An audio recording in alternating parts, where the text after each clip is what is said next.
just get kind of started off with, I saw you and Bill Gregson were kind of talking on Twitter a little bit. Is there any history there? What's that all about? There's no history there. Noah likes to have a lot of fun and give people hard times, so I like giving it back to him.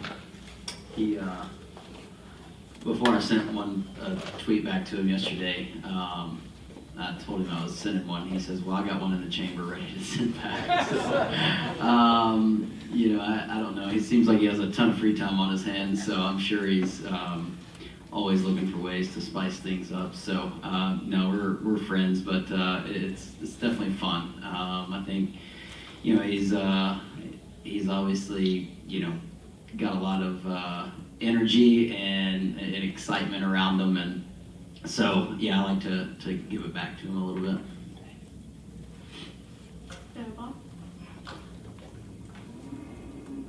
Bob Parker's Fox Sports. On a weekend like this where there's 2 tire options, are you behind as a single car team? Definitely doesn't help. I think, we get one data point on each set. I think,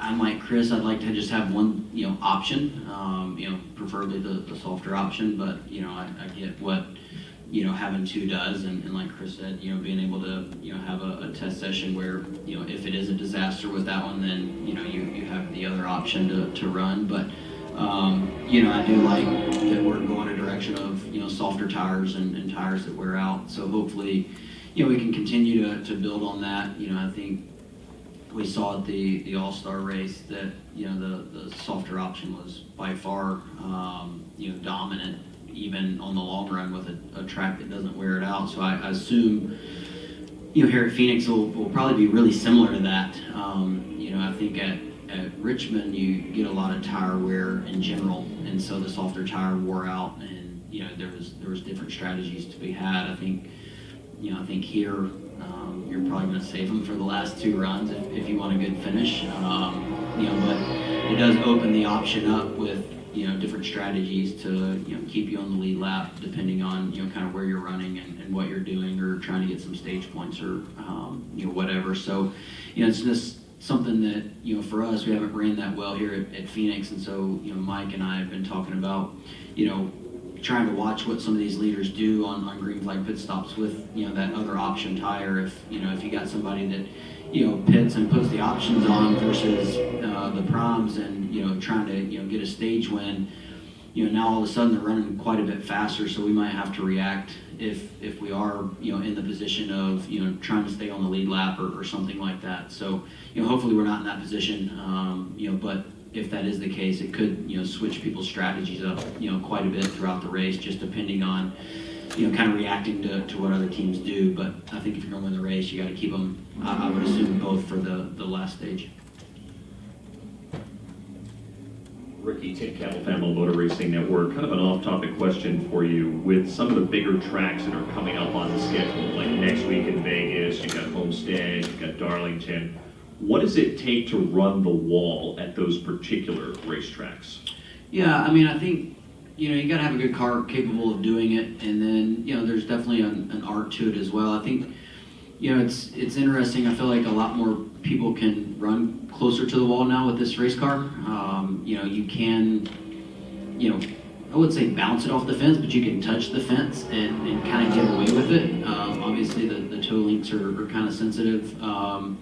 But we enter on the wall so close now that it's not like you're sliding up to it. And then it's odd, downshifting at some of those racetracks and running the wall, like at Homestead, right? Like that's something that we never did. And it used to with the old cars, you had to keep your momentum up, and you had to enter with speed. You had to have a lot of speed up there, not shifting, and now it's like you can just kind of go in there, use some brake, downshift, and so I feel like it's gotten more people more comfortable, running the wall, and it's the preferred lane, so it kind of is something that we all, just had to do, right? So, there's still guys that are better at it than others, and you can tell which cars are handling better, inches away from the wall, and I think it's fun. This car's fun running up there, but I don't think it just, to me, it just gets the wheel out of it. Turn the wheel less, and you got less. And your car has more rear grip because anytime you turn the wheel with these cars, with all the caster that we have, it takes rear grip away from the car. And with our old cars, I felt like we ran up there because we gained like a lot of side force, and that kind of aero balance tightened your car up. And this, I feel like it's more of just gets the wheel out of it and gives you more rear traction. To that point, who do you think in the Cup Series is the best at running the wall right now? I would put Larson and Reddick and Bell probably at the top. I think they were some of the best in the old cars, and so I feel like it's made it easier for them. It's not like it made it more difficult. I felt like it's brought people that weren't as great at it into being able to do it a little easier. So I would say those three are probably still the best.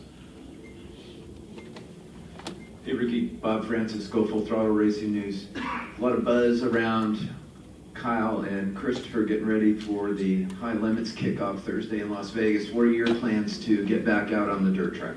Yeah, I was just actually talking to my dad about, he's working on our Nelson Energy Drink sprint car, over the next few weeks. And I plan on running Talladega, the 360 races there, and then heading over towards Texas for the high limit races there. So that'll be kind of the kickoff to my sprint car racing for the season. And we'll kind of see I don't have a set schedule. I think if it was up to my dad, we would race every weekend, but just logistically trying to do everything.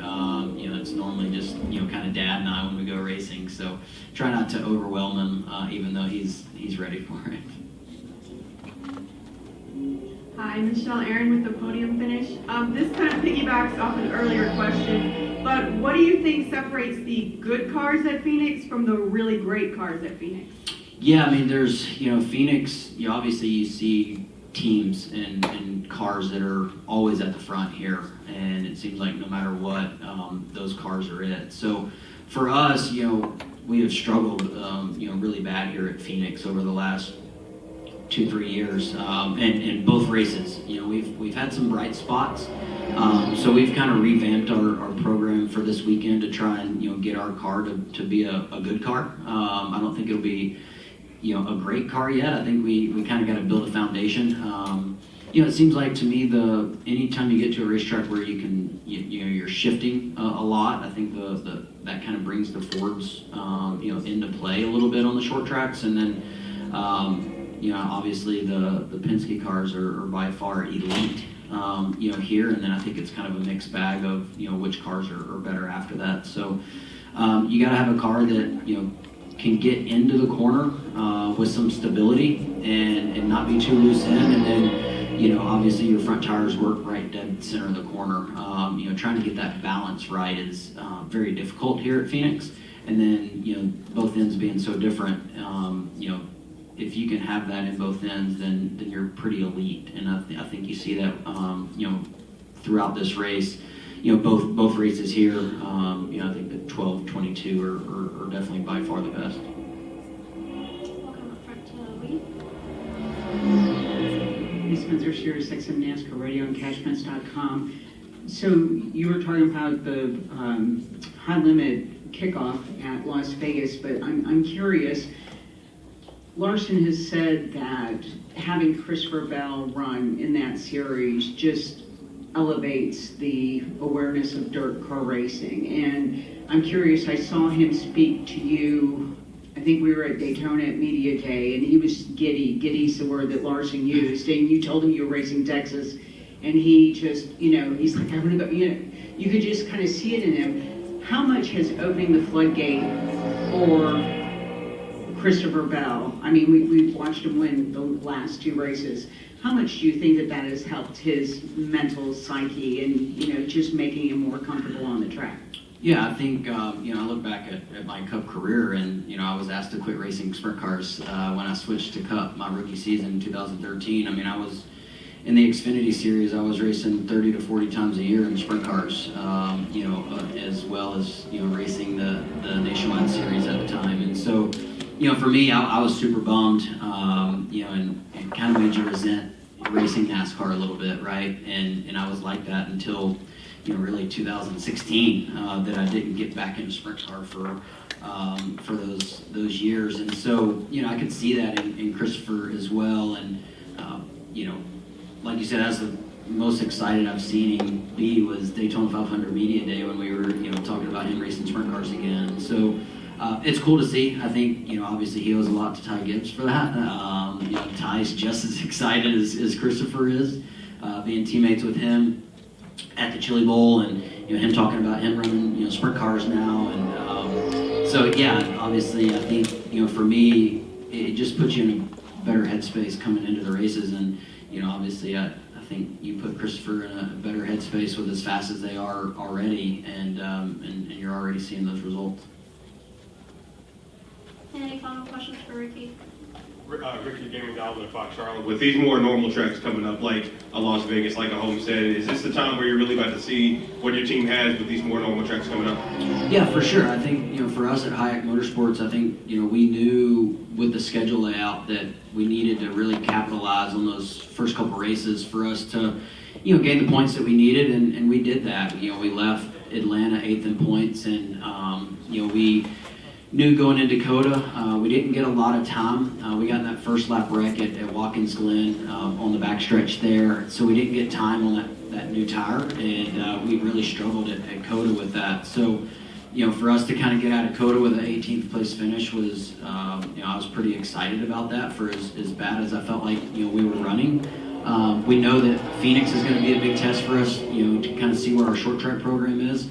But then, yeah, we're excited to get to the 1.5 mile racetracks. I think we're closer as a team, and our balance of the race car and speed is better on the 1.5 miles than we are at the short tracks right now. So it'll be nice to run Phoenix for us, kind of get a baseline, see where we are, and then jump to those 1.5 miles and kind of get back on the horse of getting good finishes and running closer to the front. And hopefully we do that this weekend at Phoenix as well. But we do know that this has been a struggle for us, so it'll be nice to get that short track package, get a run on it, kind of reevaluate as we go back to the 1.5 miles. And yeah, I mean, you got to be good at all racetracks, so we're just trying to elevate our game at all of them.